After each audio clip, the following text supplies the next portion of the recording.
The last time I spoke to you, you were a candidate. You had big dreams, high hopes, and you told me that you were up against the mafia. So, has the mafia been defeated? You know, this is very few times in when a status quo goes, an entrenched status quo which has been embedded in the society for 30 years. To remove them through a political transition is very difficult because they control mostly all institutions. They have made huge amounts of money which they can use to buy almost anyone. So this was one of a genuine popular public movement which removed the status quo. If we say that Nawaz Sharif and those around him were part of the mafia, isn't it really just a lick of paint off a whole wall of corruption? Or was that all it? Doesn't it run deeper? No. In Pakistan politics, 1985 is what is considered a watershed. In 1985, there were non-party-based elections by a military dictator. He did this to depoliticize the society. But actually what happens when you don't have political parties contesting elections? You have individuals winning elections, they come into power, there is no ideology to bind them together. So how do you bind them together? You pay them. So that's where corruption started. There was always a bit of corruption in the society. But then it just went to levels where eventually it brought the country down. Because Pakistan was one of the fastest growing countries in Asia, especially in South Asia. And if you look from 1985 onwards, we just have been overtaken by India, Bangladesh, even Sri Lanka in some ways has moved ahead of Pakistan. So what stops a country achieving its potential? Corruption. Because corruption not only siphons off money which should be spent on human beings, it also destroys institutions. I cannot make money until and unless I destroy the state institutions that are going to check my corruption. Fighting corruption, fantastic idea. There are those who look at it, you've been in power for a short period of time, and those who preceded you, Nawaz Sharif, the Sharif brothers, in jail, looks like Mr. Zardari could be in jail soon. There's an interpretation that this is justice and politics of the victor. All the old guys, just like they were coming after you, now you're going after them and the courts are going after them. All the corruption cases against Nawaz Sharif and against Asif Zardari, all of them started before my party came into power. The case in which Asif Zardari is stuck, it's about fake bank accounts where money was siphoned off from government funds into fake bank accounts and then money laundered out of the country. Now that investigation started in 2016, 2 years before we came into power. The cases against Sharif, the two Sharif brothers, all of them were before us. So none of the cases were initiated by us. And in fact, we haven't initiated any case at all as yet. All that has happened is that the state institutions are no longer controlled by the mafia. So they are independent to work. That's all that's happened. They are free now to go after anyone, no matter how strong, land grabbers, mafias, criminal politicians. The state institutions now are free to go after them. And that's what's happened. Because there are a lot of people who say Pakistan's courts have been notoriously slow and suddenly they're working efficiently when it comes to putting the former leaders in jail. Why were they slow? Because they were slow because the governments did not allow courts to function. The state institutions that were supposed to prosecute the criminals, the big politicians, those state institutions were controlled by the same politicians. So nothing was happening. So in our entire history, the powerful always got away. It was only the poor people, the weak people that got stuck in jails. So this is the first time, and that's the major change that has taken place in Pakistan. Those people who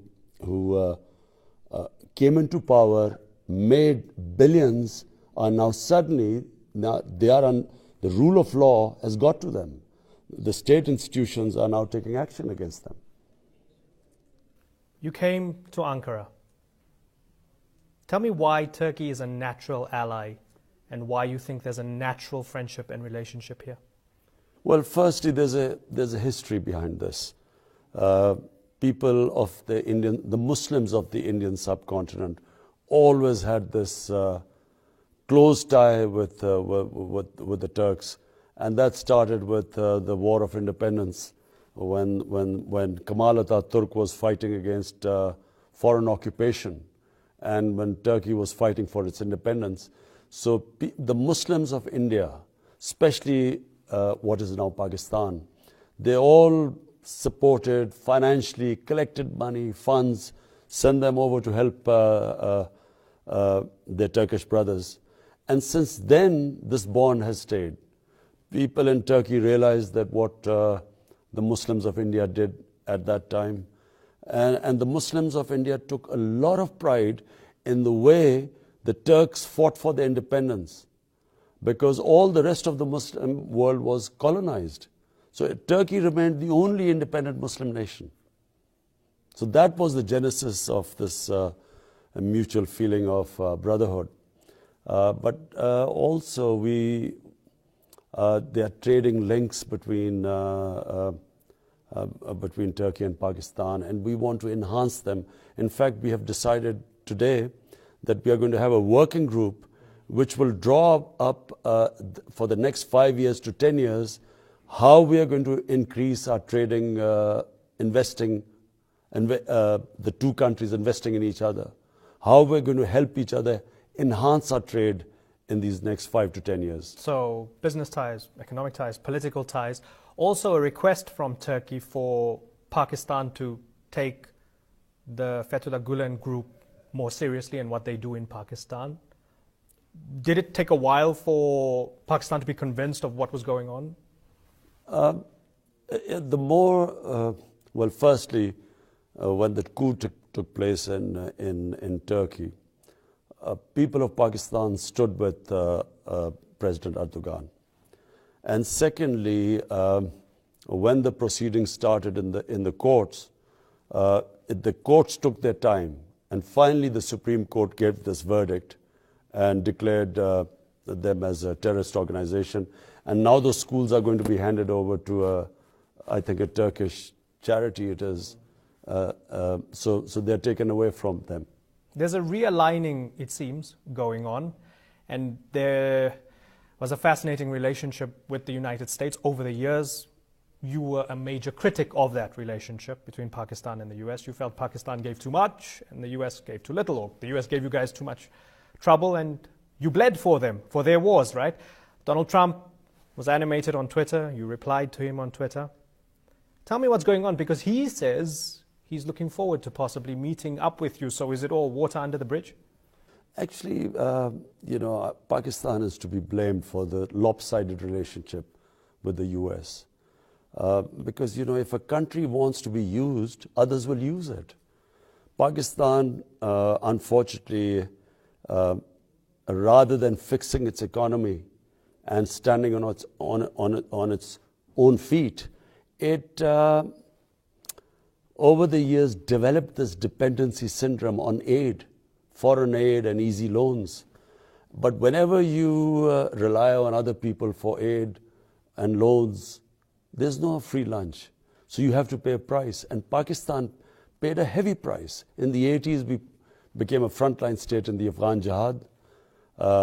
After we got a bit of money, but then we were left with 4 million refugees in Pakistan, drugs and Kalashnikov culture, sectarian groups, militant groups were left behind. And then 9/11 comes and Pakistan again joins the US in its war on terror, when Pakistan had nothing to do with 9/11. So Pakistan then took money from the US and went after the same groups which had been nurtured to conduct the Afghan jihad in the 80s. So we witnessed chaos.